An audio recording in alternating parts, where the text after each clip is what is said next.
Empire Rugby League, the Western Front edition, where we talk everything local WA Rugby League. Big apologies for missing last week. Life got in the way of scheduling, but we are back again with the local stuff, so here we go. Boys, welcome back. Good to be back. Nice and fresh after a week off. Yeah, it is. It's good. Yeah, rested, loaded. Was it HIA, injuries? Yeah, I think you were a suspension. I guess always so. We're just going to run through a couple of quick reviews from the last rounds. For myself, I'm just going to do the Women's League tag. We had Fremantle over Kwinana, 14-4. Alkimos over Mandurah, 58-0. South Perth over Ellenbrook, 40-4. And North Beach versus Joondalup with 7-6. With Willagee having the bye. Yep, and then third grade we had Kalamunda 22, Willagee 0. Fremantle 22, Kwinana 16. South Perth 30, Rockingham 14. Ellenbrook 26, Mandurah 14. North Beach 52 to Alkimos 0. And then we had in the Val Murphy, which is our reserve grade competition over here, Kalamunda getting the win 34-0 over Willagee. Alkimos with a big win over Rockingham, 60 points to 6. South Perth over Ellenbrook, 34-22. North Beach with a big victory also, 78, keeping Joondalup to 0. And the Kwinana Titans, 26 over Freo, 14. Boys, did you see that Freo Kwinana game? Yeah, I think Kwinana's spoken about playing a full game because they haven't managed to do it, and this game showed when you play a full game, it does you good. The big boys rang through the middle. Freo probably down in troops, but I think Kwinana probably down in some troops too. To knock Freo off for the first time all year for them losing, I think Kwinana showed they're a premiership threat. And bias, I know, but it's great to see. Yeah, I agree. Kwinana, our Val boys have been notoriously slow starters with second half comebacks. This week, they absolutely took it to Fremantle from the get-go. Ran through the middle, big fellas did their job. Our rotations were so good. We just didn't give Fremantle an inch or a second to breathe. Fair enough, yet down on troops. But as the old adage goes, you play the team in front of you. So yeah, we just did what we needed to do. I know, again, biased, but yeah, you've got to be proud and get amongst the boys. So yeah, good work for them. And I think the hydration supply really got them through. Yeah, that's true. Yeah. Water boys were on with it. Number one with the ball. It definitely was. Cool. What was the Women's Premiership? Yep, so obviously the two games in the Women's Premiership on the Friday night. So that was Ellenbrook 16 v Fremantle 10 and Willagee 28 over Joondalup 8 and Kalamunda had the bye. Beatrix, the game of the round there was the Willagee versus Joondalup game. What did you sort of make of that? I watched a bit of it, a fair bit of it on the live stream. Yep. It was a pretty tight contest up until just before half time, and then Willagee got on top and they were just running through the middle. Defence wasn't really the order of the night for either side. Both teams were making big meters up and down the field. So, but Willagee just had that bit of class over the top of Joondalup. Yeah, I think we spoke about after Willagee's first game and sort of them running through the middle of Kalamunda, whether that would work against sort of a better team and maybe a more sort of seasoned team, I guess is a better way of putting it. Obviously, Joondalup last year's premiers. Willagee showed their style of footy works, and that I think Willagee is going to be a real threat to the competition and going to take it to probably the clubs that look like dominating in Ellenbrook and Freo. Yeah, very much the case for me as well. The standouts, and I'm sure most people will say, with the number 9 and number 3 for Willagee. The number 9 just seems to go all day. I'm fairly certain she played the whole game. Involved in pretty much everything, tackling hard, running hard, definitely had some mongrel in her. And then the number 3's got a boot on it. I think in the first game, I think she was successful with all but one of her kicks, and maybe not as much so this round, but still incredible. So it's going to be fun to watch them to come together as a team as the year goes on and the individual brilliance goes on as well. Yeah. And I've got to say, Grace Liddy had a debut for the club in the Women's Premiership on the wing for Willagee. I thought she had a great game. Yeah, cool.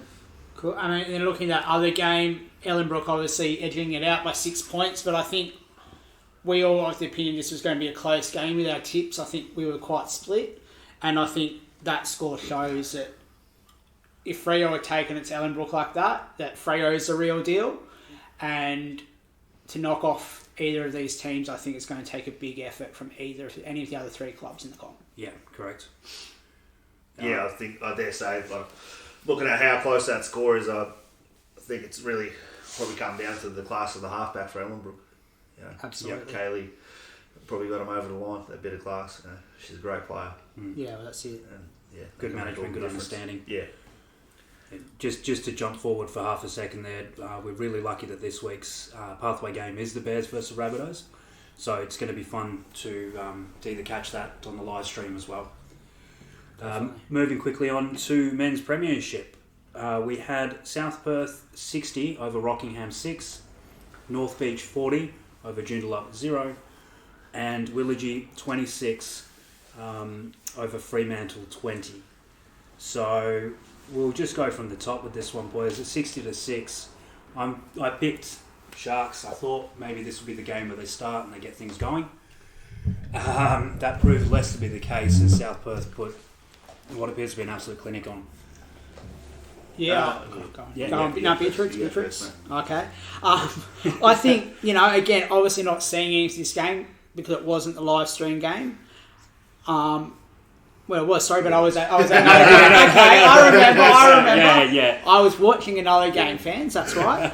I think South Perth obviously have shown they're not just back, they are a premiership force, which we talked about. There's a reason they're undefeated. And I think Rockingham, they're bringing through the youth, and we've sort of spoken about it a bit. They're bringing through young players.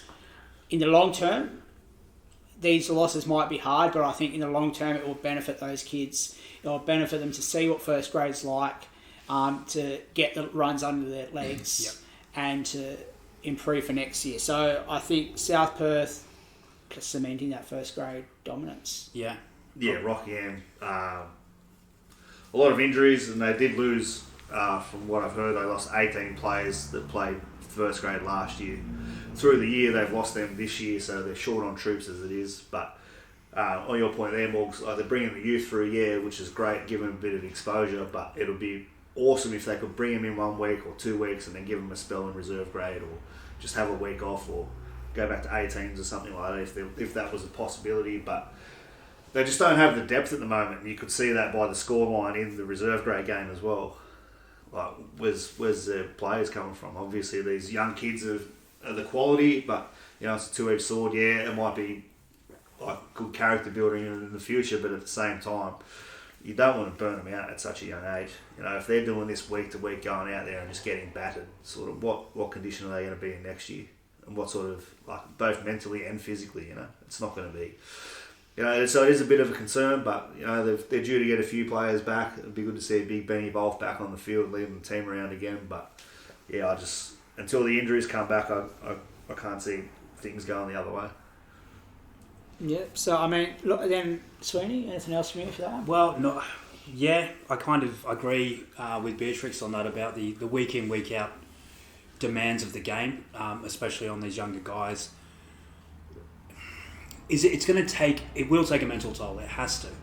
You can't get beaten every week, physically, mentally, and then it just not have an effect on your style of play, on your ability and confidence moving forward. How do they rebuild from this? How do they move so that next year they keep the players, they keep the young guys coming through, and they want to keep playing for that jersey. They want to keep playing for the Sharks. So it's going to be more than game management now. It's going to be man management. It's going to be people, and the guys at Rockingham, the ones that are running the teams, maybe have to have a sit down and see about making sure the boys stay together as the year goes on, and in the post and off season as well. But in saying that, Trey Emery on that right edge, I think he's only 17. Ran a great line to score their only try, so he's going to be some player. Like, he's still got to grow into his man body, so it's going to be a scary sight when he does. Cool. The scary thing is that these kids I'm in my man body and they're bigger than me at 17. That's ridiculous. We just jumped down for the North Beach Joondalup game. I don't want to sort of be that guy, but I mean, Joondalup aren't exactly having the biggest successes through all their grades this year. So how's that's going to look over the year? North Beach still being pretty dominant as usual. There's sort of no stranger to that. I didn't see that game with Morgz. We were at the Fremantle-Willagee game, which we'll chat about in a moment. So yeah, I mean, any thoughts, guys, on that particular contest? I mean, with all due respect to the Giants and they're obviously fighting, I would have thought maybe this score would have been even bigger. So Yeah. I think, again, we talk about like holding tough and just fighting through, and I think the score, without seeing the detail, it looks like that's what Joondalup might be doing. So I think like it's probably very much a similar situation we were just talking about with Rockingham. It's making the best of what could be a double-edged sword. Making the best of bringing kids through and giving kids exposure and experience and looking after them off the field and as players and as young men, that they come back next year and that they're better for it rather than having them walk away from the game. Yeah, I was concerned when I seen the teams named on Friday and Joondalup only had 14 players on the sheet. So that's a concern straight off the bat. And like you said, all due respect to Joondalup, like they're battling away, but at the same time, the North Beach side that was named was unrecognisable from the start of the year. Like they rested a lot of good players. A lot of older guys, which they probably don't need to play these sort of games, but it just shows the class of North Beach to still go out there and keep an opposition to nil. Yeah.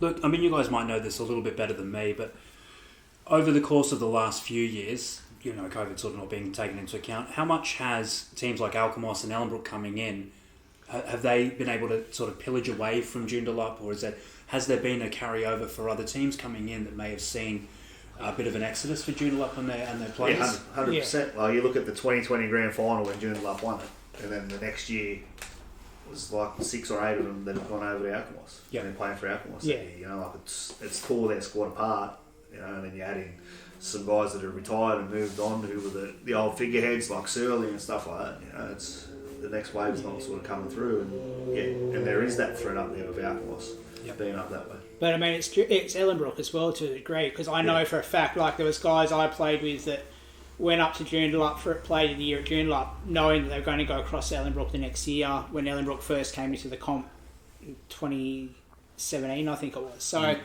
it's a long-term effect, and if players are playing for their local area, you can't knock them. Like if you're living in Alkimos or you're living in Ellenbrook, why wouldn't you play for your local club? So it's not a knock on anyone, but it's just maybe a reflection of how much talent there is and how many players there are in certain areas and stuff like that, I think. Yeah, this will be a longer conversation, I think, about the effect that does have. So just moving on, we'll go to the Willagee and Fremantle game. 26-20, big fight back from Willagee in the second half against the Fremantle side. Morgz, what do you reckon? Yeah, well, I mean, that's it. It looked like Freo early on might run away with it and really sort of cement what we've spoken about before about being quite clearly the third best team in the comp. But Willagee played their brand of footy, fought back and got it. And I think seeing, this is obviously a local derby and has been for a long time, seeing it back in first grade, seeing the passion and the love for the club from both sets of fans, but also, for the most part, the spirit the game was played in. I think it says a lot about what local footy should be, what local footy can be, and I think it's great to see another club in the comp and not just making up the numbers. Willagee is in it. Willagee, if they play their cards right, a bit of luck falls their way, can win it, I think. Yeah, I mean, I tipped Freo, but I'm not surprised to see Willagee get up. Like I said last week, if they can hold the footy and cut out all the crap out of their game, they're a dangerous football team. So, yeah, they did. As the year goes on, they're only going to get better. Yeah, that's right. Look, they did capitalise on a few mistakes that Freo was starting to make at the back end of the second half. Some errors and some frustration. I think the discipline from Freo at the end cost them as well. Yeah, I absolutely agree there. So, but look, just quickly on that as well, the spirit of the game was there. Everybody knew what this was about. After the game presentations, there was a lot of talk about welcoming Willagee back into first grade. and the effect it can have on community footy, it was really great to see everybody around there. So, well, funnily enough, that you mentioned that, I went for a sauna down here in Warnbro, and I was in there with a couple of guys, and they're like, "Oh, what do you do?" We got chatting, and they go, "Oh yeah, we just started playing for Willagee." We were just chatting and all that, and then they said, "Yeah, we were amazed at how you can sit and have a beer with the opposition after the game, and it was all in good spirits, and they had a great afternoon." So congratulations to both teams, and for Fremantle for being so welcoming to the opposition. Yeah, 100%. Cool. Beatrix. Neat. Yeah, mate. All right. Your favourite part. Moving on to the juniors, which doesn't seem to be getting the coverage that it does. So I'm glad that we are here, given the young talent coming through a platform. So you're up first in the. Yeah, cool. You're up first in the juniors. Sweet. I'll do some results. Awesome. So this is the under 14s. Under 14s boys. Sorry, my mistake. Alkimos 32 over Ellenbrook 28. North Beach 26 over Joondalup 12. Fremantle 42 over South Perth 20. Rockingham and Kalamunda a draw at 34 each. And Kwinana 66 over Serpentine 0. Yeah, and then looking at the under 14s girls, we don't have any scores. The My League app is not providing them. So if anyone's listening, chuck the scores up in the post. Let us know, because no one else is. So that was Joondalup versus Fremantle, Willagee versus Kwinana, and Ellenbrook had the bye with the 5-10 comp. Sorry. Yeah, just on that too. Like, the clubs could be a little bit better at promoting the junior game, junior scores as well. But yeah, we'll move on. Under 15s boys, seeing Alkimos have a big win over Ellenbrook, 62-10. Willagee, an even bigger win over Joondalup, 94-0. And Kalamunda got the win 24-12 over Rockingham, with the Fremantle Roosters having the bye in the 15s boys. Moving on to under 17s boys. Ellenbrook 4 over Alkimos 0. Fremantle 52 to Joondalup's 18. And Rockingham 76 over Kwinana 0. And from that game, we get our player of the round, the lock for the Rocco under 17s, 5 tries, 3 goals. Anytime you're scoring 5 tries in a game as a lock, even if you're playing, all over the place as the kids do, 5 tries, 3 goals, that's an all-round performance in my books. Yeah, absolutely amazing. So I'm sure Sharkies will be keeping a close eye on that young fella. That's it. We're talking about Rocco bringing kids through and having that pathway, and for the future, and for them building back up.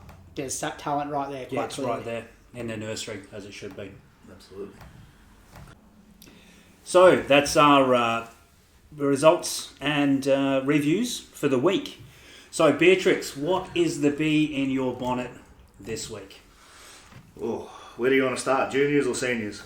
Go seniors. Yeah, we'll go seniors. Yeah, let's start from the top and we'll work our way down down the ziggurat. The bee in my bonnet this week around the seniors is the broadcasting, the NRL pathway games that are on YouTube. Yep. This week it was Rockingham versus South Perth, which was a smash up, and in the women's game, Willagee versus Joondalup, which didn't turn out to be a close game. So, I mean, the bee in my bonnet is: are we broadcasting our best product to the rest of the country, rest of the world, whoever's watching? Yep. How does the live streaming work? Like, how are they coming up with the scheduling? I'd looked at it, and sort of every 5 of the 6 first grade teams that had a home game live streamed. By my logic, that means Freo North Beach should have been the live stream this week, with Freo having it. That's not the case. So now I'm all out of ideas. There was clearly one game last week that was going to be close, was going to be competitive, and it turned out exactly like that, and that wasn't live streamed. And even in the women's game, we had Ellenbrook versus Fremantle at Fremantle's home ground. The 2 premiership heavyweights this year in my eyes. You know, surely that's the... Even with that as that's well, the wild both game. of the women's premiership game were held at the same ground. Yeah. So the later game was the one that was broadcast. But Yeah. Yeah, so that's the scheduling thing. Like, you could have either game at 8 o'clock. Like, what difference does it make, really? yeah, Barring in mind the travel stuff we've spoken about. Yeah, can they do both? Well, I mean, Yeah, they're broadcasting 2 games. It's a combined states 2 games where they broadcast a WA game into the NT game. Yeah. yes, But- yeah. I don't know. Well, Is why it not? costing or is it... But, I mean, even if you didn't have commentary for one and you just had it yeah, just Yeah. streamed, so play. at least you get eyes on it and be like, okay, we've got commentators for one game, the other game's just It's on so you can watch see them it. run around and Yeah. stuff like that. Like, does it make a difference? Yeah, that has to be a question. Like, we want to promote the game, especially the women's game. Why not? So I guess my question around it all is then, like, what's more important here? Is it more important to keep all the clubs happy and all the clubs on side so everyone gets a fair go, everyone gets to be seen on the YouTube, or are we wanting to broadcast our best product? Because at the moment, it seems like it's the first option, which seems to be sort of how things are going over here at the moment. Even if it is the first option, that the way it's been scheduled now is odd because it's not rotating in the way that it should, as Morgan Exactly. pointed out. It's not rotating to the next home ground team or the next 2 teams it should. So how has this, which will be this pathway game this week is Bears versus Lions, and in the women's it's Bears versus Rabbitohs. So is this the Bears week for their games to be streamed? You know, there's sort of, we're just a little unsure as to what the thinking is around this particular type of broadcasting. Well, I Yeah. suppose if you're looking at the games, they're probably, I mean, other than Freo versus North Beach this week, which should be a good game, but this one will probably be better than this. They've used the right logic here, you know. Yeah. I think we're Yeah. broadcasting our 2 best games this week. I Yeah. agree. No, I agree with that. Yeah, I'm hoping too that as the season progresses, we start to see what you've aptly titled as the best product that we can have. So as the season goes on, I don't want to watch the top of the table take on the bottom of the table in an absolute drubbing. You know, I want to see those close clashes, those 1, 2, 2, 3. These teams that are really starting to lock horns Yep. as the season comes to the pointy end. That's what I want to see, and I'm sure that other people around the country and of the world, if they're watching, would want to see the best version as well. For sure. And that's for both women's and men's. Yeah.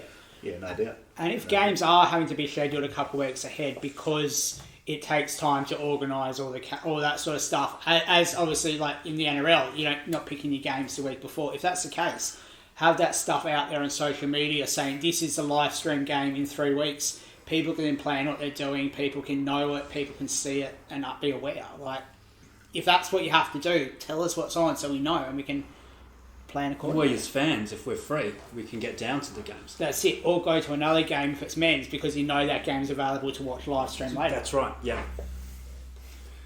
So, junior bugbear. Yeah. The junior bugbear, the We bee in the finished- bonnet. We finished having our crack on that one. Oh, have we? I Sorry, just to go on quickly, there is one aspect of this I do like, and it's the NT game being, like, they're promoting both of those within this one pathway thing. I like that. That's something that I haven't had a chance to watch the... While we're on that, yeah, of course. In the halftime of the WA game, they flew across to NT and they did a preview, and like it's hot over there, so obviously they're in an air conditioning room, but they're dressed in nice blazers. They got an NT banner in the background broadcasting their sponsors. They had an in-depth preview and review of the season and the upcoming games and players to watch, and they were even going like, this team's going to attack down this edge because they're so dangerous here. Like, it was so in-depth. They looked so professional. And then we throw over here and you got Donnie and someone else in a room somewhere with a polo shirt on. You know, like... I'd still love Donnie just losing his mind over this week as well. But no, you're right. I mean, what's the NT NRL guys are showing, or at least the broadcast team and the media team are showing a level of professionalism that maybe we're not emulating here as much. Certainly something to be maybe taken under advisement.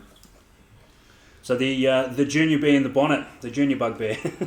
It's grinding my gears ever since the start of the year, when it was happening, if it was happening, and then deciding to have it as the season started as the Rise this weekend. You know, as if it wasn't bad enough that it's disrupting the season.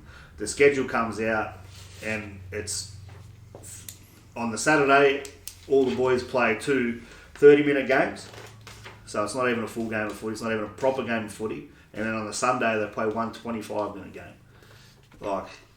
So you're going to disrupt the season for this trial. It's not even proper games of footy. And I don't know. It's just grinding my gears. Has there been any feedback on why this particular scheduling or this particular setup has been put together? I mean, there was we spoken when we spoke about Rise before. It was obviously intended to be earlier in the year in the pre-season. Through administration reasons, whatever you want to call it, it was moved later. So I guess there is an inevitable overlap in the seasons. Obviously, it's not what you want, because you now got, after 3 weeks, you got 3 grades of footy, 4 grades of footy, whatever it is, sitting out. That's not helpful. Yeah. But yeah, that's sort of the reasoning. Like, there was background reasons that have pushed Rise later. Yep. And as such, it was either have buys or have teams obviously playing severely depleted, not able to field teams, which doesn't help anyone either. Yeah. I mean, I spoke about the schedule that just come out. Like, they're playing, essentially, over 2 days, they're playing 1.5 games. Like, to me, this has gone backwards from the state championships that we used to have before. It used to be a full weekend, it used to be competition, it used to mean something to people. And we all know that when you're competing for something, you play better footy. Like, if you're turning up to just have a trial, you don't really have combinations with people. Like, you just sort of get thrown around. Speaking to a couple of the kids that I coach, like, they don't even know really what position they're playing. There's no real structure to what they're doing. So, like, I don't know how you're meant to put your best case forward. Yeah. Whereas with the junior state championships, you had a 6 to 8 week training block leading into it at the start of the season through the summer, and then there was some good footy. Yeah. There was some upsets. There was some teams that people didn't expect to win going out there, nearly making the final and stuff like that. I think we've regressed, and I think it shows in the numbers that you're seeing going through the Rise program now. Yeah, and I think that's it. The Rise program works on skill development, works on attributes of fitness, and obviously personal development. It doesn't work on. There is no element of it that develops those players into one team that are going to play, and that's obviously systematic of the Rise program across Australia, and maybe we're trying to use the Rise program for something it's not quite designed for, and maybe isn't used quite that way in other states, because they don't need it like that. They don't have the same sort of requirements as WA does, because they've got more kids, they've got other comps, and so many comps pick relevant state teams. Yeah. Well, over in the eastern states, it seems to be people that get picked up into a junior pathway, like say a Penrith or something like that. They're in the development squads, Harold Matts, SG Ball or something, and then rises for the rest. That's to me, that seems that's how it works. That's why it works over there. We don't have that here. So, sort of what you guys are talking about, with a very limited understanding of the Rise and junior programs, it seems that over East, the kids that are that top echelon are going through the programs already. Harold Matts, SG Ball, they're in those programs early on anyway. They've been identified. The Rise program over there is the thinner net. It's to capture maybe some that had not developed as early as some of these other potential stars, potential young stars, to give them an opportunity to go like a bit of a longer road towards a professional career. We can't really maintain that. I mean, our net should be much thinner anyway, because we don't have as many young players to choose from.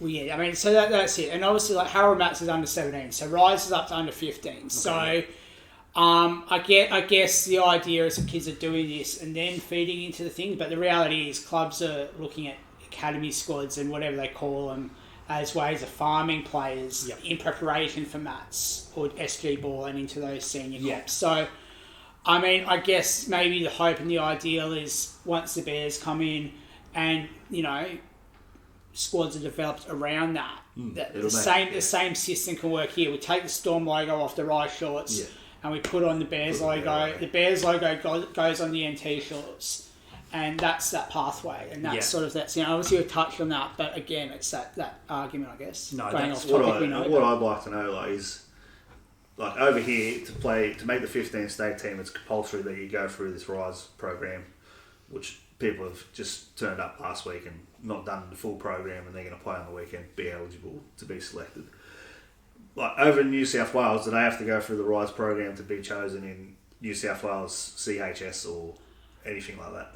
I mean, I've tried doing the research on that. I couldn't find anything conclusive about New South Wales. I did find a few articles from Queensland that suggested they had to, but again, what that looks like in actuality, I can't comment on, obviously. Yeah, I mean, if you got someone like Greg Inglis coming through, are you gonna not pick him because he doesn't do a RISE program? Yeah, and I guess that's that's the argument, isn't it? But then, I mean, with that in mind too, that Greg Inglis style player, he'd already be highlighted by a junior club into their pathways. So again, the RISE program probably isn't for him. You know, he's already highlighted. He's already probably got the contacts and the movement to go through a particular club's grades and their systems. One thing you guys touched on as well as with over here is the development of the individual, kids not knowing where they're going to play. If you don't have the confidence, you're not going to put your best foot forward. You're not going to be able to do that. You're less likely to want to play if you don't know what you're doing. So, I mean, the confidence to actually perform, they're still kids. This is, you know, they're essentially children playing the game. I know when I was younger, if I didn't know what I was doing, I wasn't sure, I couldn't perform at my best. There's no way I was going to, because I'm in the wrong spot. You're going to get a halfback who knows what he's doing, yell at a kid, still kid to kid, but that child that may not know what's going on, are they likely to play if they, well, I don't know what's going on, I've not been shown what to do, I'm being told off by my teammates, I'm not really being, you know, given enough time by my coaches, whatever the case may be, what the likelihood of them maybe not coming back to football or choosing a different sport overall. I think those things need to be taken into consideration as well. It's these young kids that have no idea getting to have a crack at this may not come back. So I think we can sort of take bits from both the RISE and the junior states and mix and match them together and make them suit WA a little bit better. Like in perfect world for me, it would be you'd have your junior state championships, and then from that everyone plays. From that you pick 30 to 40 kids in each age group, if there's enough kids around. And then from there, then they go through a RISE program and they can be chosen to make the state team.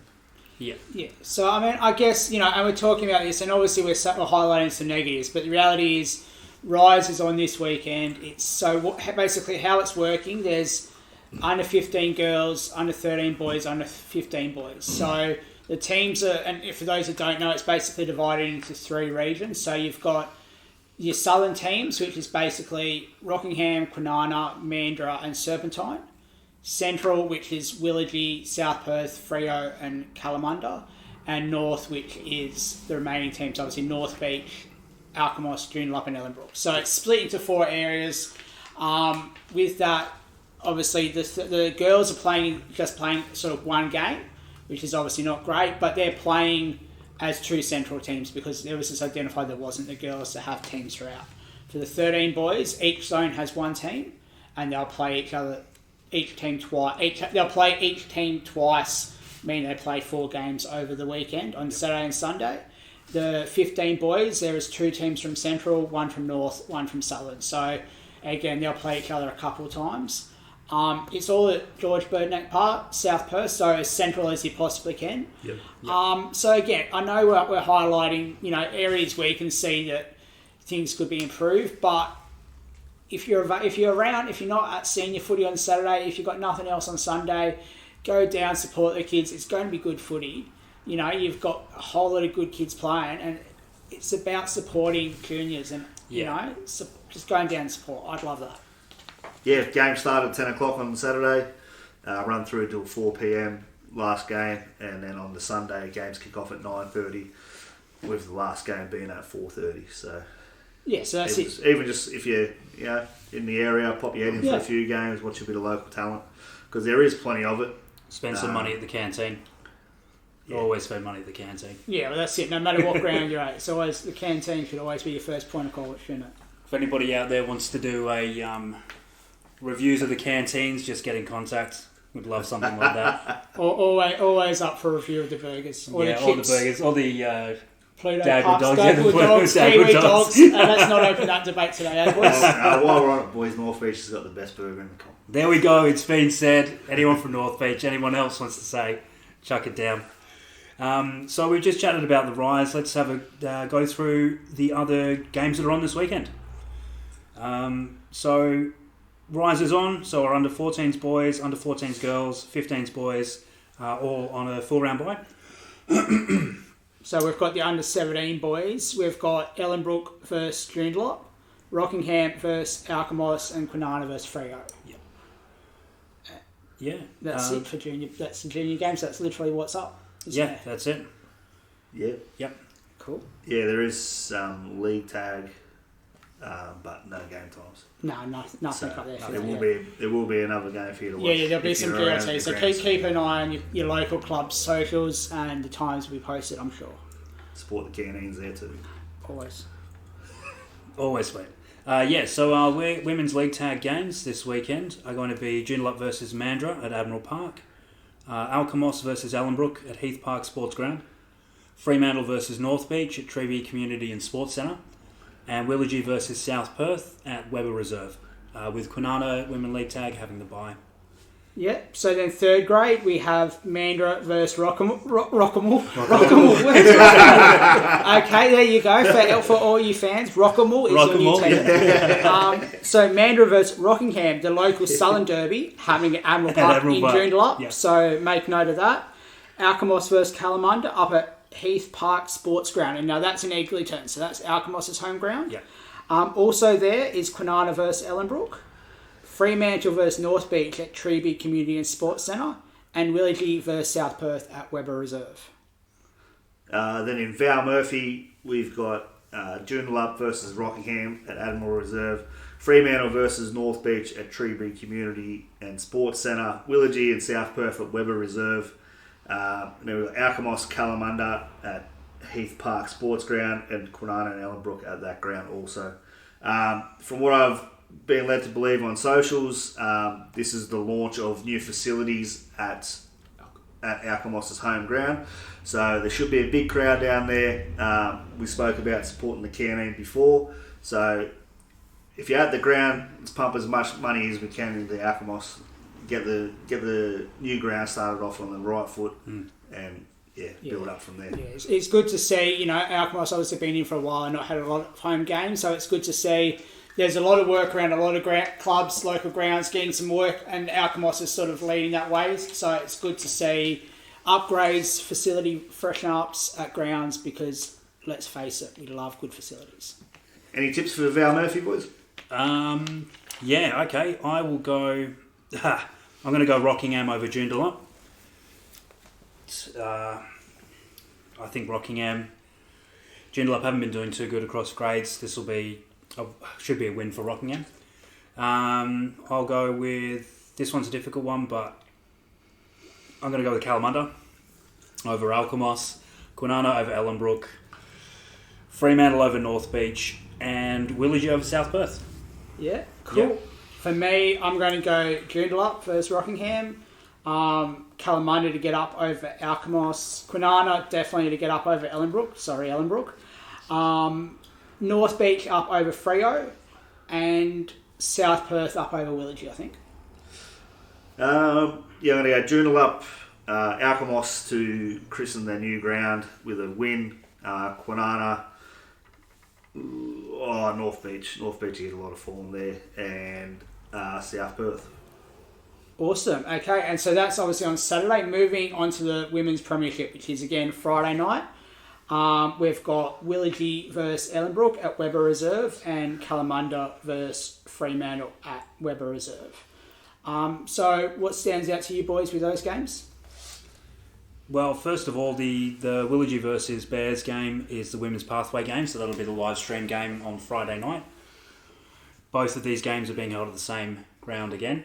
So, as we spoke about earlier, the possibility of the broadcasting of both. But I'm going to go... Look, I think Willagee over Ellenbrook. They're firing. The combinations are good, and the confidence is really high with them as well. I know Ellenbrook are doing quite well, but I just feel like Willagee might have the they've got the grit and they've got the fitness too. None of those girls look tired after their game last week. So, yeah, my money's on Willagee for that.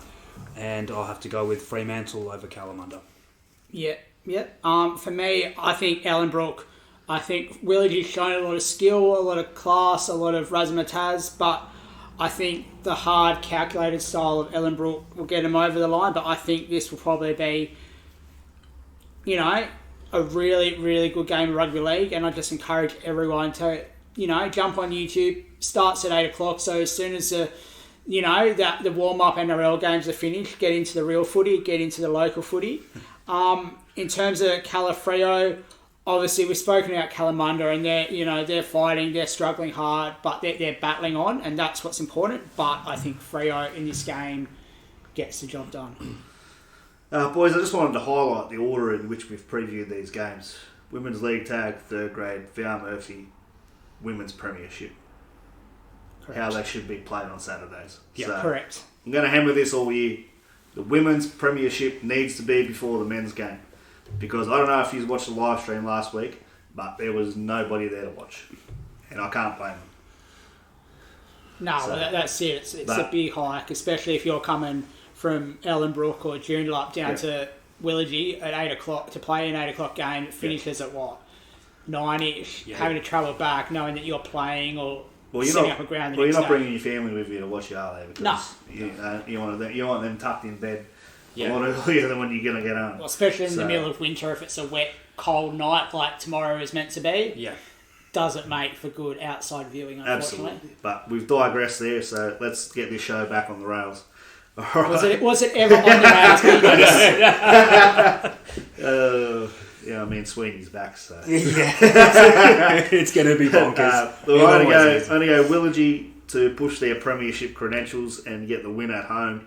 And, it's Fremantle. Awesome, Sam. Yep. 1st grade, Beatrix, that's all you. You're that's the first grade. You're the first grade, man. So we've got Joondalup versus Rockingham at Admiral Park. Fremantle versus North Beach. Should be a cracking game, this at Treasury Community and Sports Centre. And Willagee finding a bit of form against the premiership favourites South Perth at Weber Reserve. So, tips? Tips. You want me to go first? You go Beatrix. Right. Flip a coin here at Admiral Park, but I'm going to have to go Rockingham. Hopefully they get a few troops back, and the young fellas have a not too beaten up from last week and get the win. I'm going to have to go North Beach, premiership threat, and South Perth to continue their winning ways. Awesome. For me, I think we spoke about last round, so it's probably a standout quality game. I think for different reasons, each of these games could go either way. I'm actually going to tip Joondalup to get their first win of the year. I think at home, both teams finding it hard, but I think Joondalup will, it's a big trip from Rockingham to Joondalup. We all know that. So Joondalup in a very close one. Fremantle, North Beach. Geez. Fremantle, I think Fremantle will be spewing. They let that game last week go, and they'll know how important it is to sort of get the win and keep up with the top team. So I'm going to go Freo for the win. And then Willagee versus South Perth. Jeez. I reckon South Perth are due for a loss. We say that when teams are going undefeated. So Willagee at home, I reckon Willagee's in for a win. Ooh, love it. For myself, I'm going to go with Rockingham. They're going to, I feel they need it, and I think they'll pull that one out. Well, they're your team to watch for the year, mate, so you really got to back them back. Yeah, that's true. That's every team's my team to watch. Freo, after a loss last week, I think they're going to want to come back strong, and definitely against North Beach, they'll want to continue their momentum. And Willagee, with their win last week, I feel their confidence will be high, and again, they'll want to keep their momentum going. And that Bears Lions game, the South Perth Willagee game, that is the pathway game. That'll be the broadcast game for the weekend. Yes, that will be a cracker. We had a crack at the scheduling of the live stream, but I think they've got the 2 games right this week. Yeah, 100%. Definitely agree with that. Okay, so we're moving on to everybody's favourite part of the podcast. This is the local legends. Beatrix, I might get you to take this one away. So first off the list is Waylon Antonelli, chalking up 50 club games for the Rockingham Sharks. So got a bit of background from one of his old coaches. He had a stint over east last year at Mabel Park, then ended up coming over to the Sharks partway through the season. This coach has compared him to his aura around the team and the stances that he sets, actions on the field, has compared him to James Fisher-Harris, which is a huge rap for me. And the coach has said that he was a huge integral part of their win in the grand final for the under-17s last year. Fantastic. Next up is Ree Hardy. Anyone who's been around Rockingham a long time knows Ree Hardy. Good young kid, come through the junior system, has puts his hand up for a lot of things too, refereed a lot of games. So he brought up his 150th club game for the Rockingham Sharks. He's a natural leader, got a lot of rugby league knowledge, captained every team coming through the juniors that he ever played in. He's well respected in his age group, and all the teachers at school love him. He's a down-to-earth fella, and I'll tell you what, he's the future of this club at Rockingham, and I have no doubt at all that he's going to go past 150 games of them being first grade. Yeah. And I think as well, like, he's involved with Rise and doing a lot off the field to help the growth of the game with the younger kids, and I think that's what we want. You see, you want all the older heads, but you want these young guys coming through that have that leadership and giving back to the game at that age. That is the role modelling. We talk about players being role models. Yep.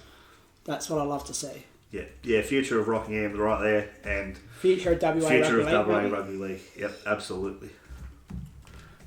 It's big. You want me to get into that last one? Yeah. This it's 100 games for Ellenbrook, and the player is Mahina Rangi Clare. Like I said, 100 games for Ellenbrook. With Ellenbrook not being around as long as the Sharks, I mean that's a pretty amazing achievement. But I don't think it can be understated what the impact of milestone games has on clubs and individuals. It shows you a longevity of people that want to be there, that are willing to put the work in, and continue to stay around the club, to stay around and do those things. So it's 100 games. That's not just 100 games on field. I mean, that's the training, the time put in, the work put in. Undoubtedly, that's around with juniors. That's around with helping the committee, helping the club itself. I mean, 100 games on field is worth its weight in gold in terms of what it can show and do off field. Yeah. And I think with that, it's important then to acknowledge Rockingham and Ellenbrook for putting that out there, putting that stuff on social media, because that's how we become aware of it. So anyone in clubland, anyone listening at all that knows players that are coming up to milestones, be it 50, 100, 150, 200, whatever it is, we're combining juniors, seniors, all in first grade, whatever. Let us know, share it, put it on social media, because we want to celebrate these people that are playing rugby league for a long time because they love it. So promote your players, promote what they're doing, get it out there. Last week. Yeah, no, that's it. Just while we're on the local legends, boys, we missed last week, but I wanted to make a point of it. In our last episode, I suppose we called it a refereeing crisis. And so, funnily enough, we recorded that on the Wednesday or Thursday or whatever. Then we went up to Joondalup on the Sunday, and the young fella there that was refereeing all the competition games was absolutely outstanding. He had complete control of the games and refereed the game to the T. We were up quite convincingly against Joondalup, and they took a step over the line off the kickoff, and he blew a penalty. How often do you see referees, especially with games that are blown out, start to side with the team that's losing and start to give things their way? He didn't do that. He straight down the middle of the whole game. So I think, should be commended for that. Yeah. There's some positive signs there. So, if we can get more like him, we'll be in a good spot. Let's see that. No, it's great to hear. It's great to hear young refs doing a whole lot of games because, if you ask me to ref 3 or 4 games in a row, not only would I not see the ball because I'm as blind as a bat, but my fitness would destroy it. So I think it's good to see, the young refs coming through, doing those games, being consistent across those games in the way they're reffing and reffing at a high standard. Like that's the future, that's the pathway, and we know I love a pathway for a ref or a coach as much as a player. So hopefully that young kid, whoever it is, and we don't have a name unfortunately, we apologise for that, but hopefully that's the pathway to, reffing first grade here, and hey, who knows what could happen. Yeah, so if anyone knows, the ref that was doing the competition games at Joondalup last week, against Kwinana and that. So against let us know. If they can reach out and then we can put a name to the face, that would be fantastic. So give him the credit that he deserves. 100%. Boys, thanks so much. It's good to be back for myself. I've had a great time, as per usual. Anything else before we sign off? No, that's it, mate. Just get out and support your local clubs. That's it. Get all the that food in canteen. the canteen. Yeah, get it as much. That's it. Food Take a photo with the burger or the chips or the Pluto pup or bacon and egg roll or whatever. Post on our Facebook page. Give us a review out of 10. Give us a review. Let us know. Let's maybe our next step is a competition. Rate the burgers from 12 clubs. Who does the best burger? What's on the best burger? What makes a good burger? The Empire's best burger of I think they could do pretty well. The best burger in the Empire. Yes, I like that. Oh, that's a good one. All right, guys, thanks very much. Until next time, remember, train hard, be kind, and love rugby league.